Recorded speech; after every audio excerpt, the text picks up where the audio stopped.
কি কিছু মনে পড়ে? লবিটা কেমন চেনা চেনা না? জানি না এই ভাইটা কে ছিল, নাজো কি গেম খেলে কি না। জানি না কি কারণে এই রেকর্ডটা আমি করেছিলাম, এখনো আছে আমার প্রোফাইল দেখতেছিলাম। হয়তো বা এই দিনটার কারণেই যে একদিনে আমার এই ভিডিওটা দেখবো, প্রোফাইলটাকে দেখবো, হয়তো বা তারই কারণে আমি সেই প্রোফাইলটার দেখছিলাম, তারপর রেকর্ডটা করছিলাম। হ্যাঁ এটা দেখো, এটা কি এই লবিটার কথা মনে পড়ে? এখানে দেখো প্লেয়ার গুলাকে, দেখো কি সব ডিস করে আসে। কেউ কি কারোর লোল মারতেছে এখানে? দেখো তো, সবাই নিজের মতো দুষ্টাই ফাইজলামি লাফালাফি করতেছে।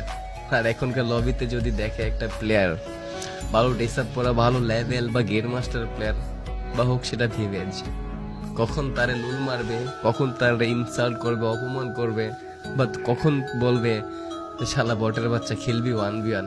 বাট তার থেকে কিন্তু দেখা যায় মানে যারে সে অপমান করতেছে বা কিছু বলতেছে তারই লেভেল হয়তো বা বেশি।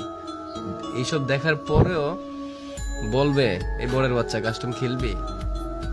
এটাই 2023-24 ফ্রি ফায়ার মানুষদের মেন্টালিটি, আর 2017-18-19-এর প্লেয়ারদের মেন্টালিটি কতটা চেঞ্জ ছিল। এই জন্যই মানে আগের গেম প্লে গুলা, আগের মানুষগুলা